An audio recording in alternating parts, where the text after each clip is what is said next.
Good morning friends. तो gradually अपनी journey में हम लोग पहुंच गए चैप्टर 4 पे, क्लास 11th की अकाउंटेंसी में।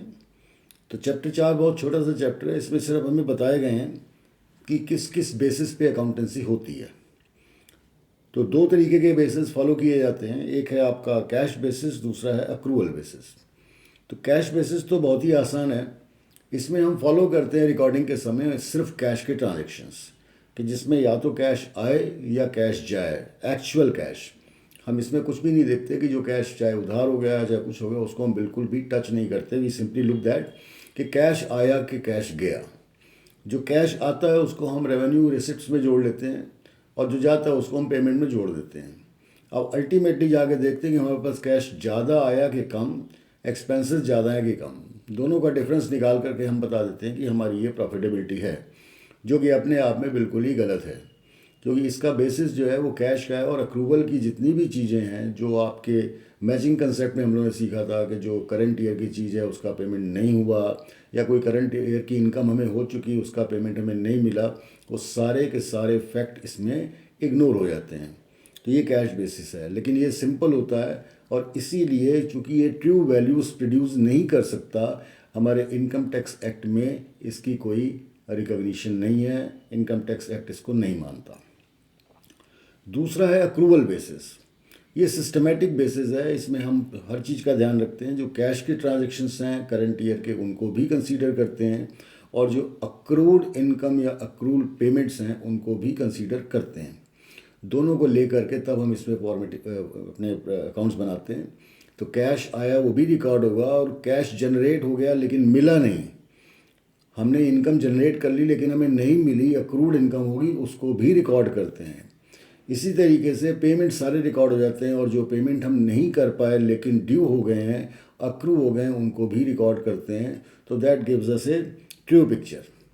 तो इसमें उधार हो या नगद हो, लेकिन हमें सिर्फ करंट ईयर को चेक करना है कि ये इस ईयर को बिलोंग कर रहा है या नहीं। अगर करंट ईयर को बिलोंग कर रहा है तो इग्नोरिंग द फैक्ट कि कैश है या नहीं है, हम उसको रिकॉर्ड करते हैं। तो इस तरीके से ये बहुत ज़्यादा मीन्स मीनिंगफुल होता है, और it gives the true picture of profit and loss. अब थोड़ा ये भी समझ लेते हैं कि इनके एडवांटेजेस और डिसएडवांटेजेस क्या हैं। तो पहले बात करते हैं कैश बेसिस। तो हम समझ चुके हैं कैश बेसिस क्या होता है। We follow simply cash transactions, inflow and outflow. इसके एडवांटेज हैं simple basis of accounting as adjustment for outstanding expenses, prepaid expenses, accruals etcetera are not taken. इन सब चीज़ों को हम बिल्कुल भी ध्यान नहीं रखते। हम सिर्फ फॉलो करते रहते हैं कि कैश का जनरेशन हुआ या कैश का आउटफ्लो हुआ।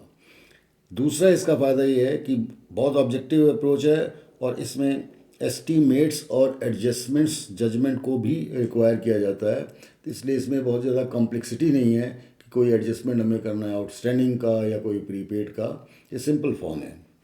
डिसएडवांटेज, ये आपको ट्रू पिक्चर नहीं देता, फेयर रिजल्ट्स आपको नहीं देगा, क्योंकि कई चीज़ें इसमें हमने इग्नोर कर रखी हैं जो कि बहुत ज़्यादा इम्पॉर्टेंट हैं अकाउंटिंग प्रोसीजर के लिए।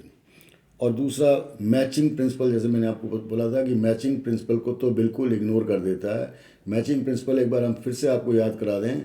It was the principle which suggest कि expenses of the same period must be matched with the revenue of same period. उसमें पीरियड का था, ये नहीं था कि एक्चुअल पैसे आ रहे हैं कि जा रहे हैं। तो ये उस चीज़ को बिल्कुल भी फॉलो नहीं करता। अक्रूवल बेसिस के एडवांटेजेस, ये साइंटिफिक है और बेटर है कैश बेसिस से, और ये एक्सेप्टेबल भी है। दूसरा, ये ट्रू वैल्यू देता है, फेयर वैल्यू देता है, और कुछ रिलायबल इंफॉर्मेशन हमको प्रोड्यूस करता है। डिसएडवांटेजेस क्या है इसके? तो सिंपल नहीं है, एज सिंपल इज जैसे सिंपल इसमें जितनी वो कॉम्प्लेक्सिटी आ जाती हैं वो सब हो जाती हैं, राइट। और उसके बाद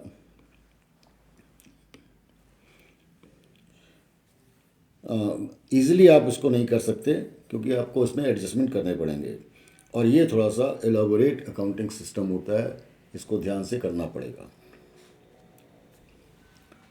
तो ये आपका सिंपल सा चैप्टर 4 है, जिसमें आपको दोनों बेसिस मैंने बता दिए हैं। और ये बेसिस कैश बेसिस तो नेचुरली कोई फॉलो करता नहीं है आजकल, क्योंकि ये एक्सेप्टेबल भी नहीं है और ये आपको ट्रू पिक्चर भी नहीं देता। तो even those who are not interested in the in means true pictures, तो वो कभी कभी जो छोटे छोटे दुकानदार हैं, छोटे छोटे इंटरप्राइजेज हैं, जिनको कोई रिकॉर्डिंग नहीं करनी है, they do not give produce these accounts for the purpose of taxation and all that, तो वो इसको सिर्फ अपने लिए फॉलो कर लेते हैं, जस्ट फॉर देयर मेमोरीज। इसका कोई रिकॉर्ड कहीं पर भी एक्सेप्टेबल नहीं होता।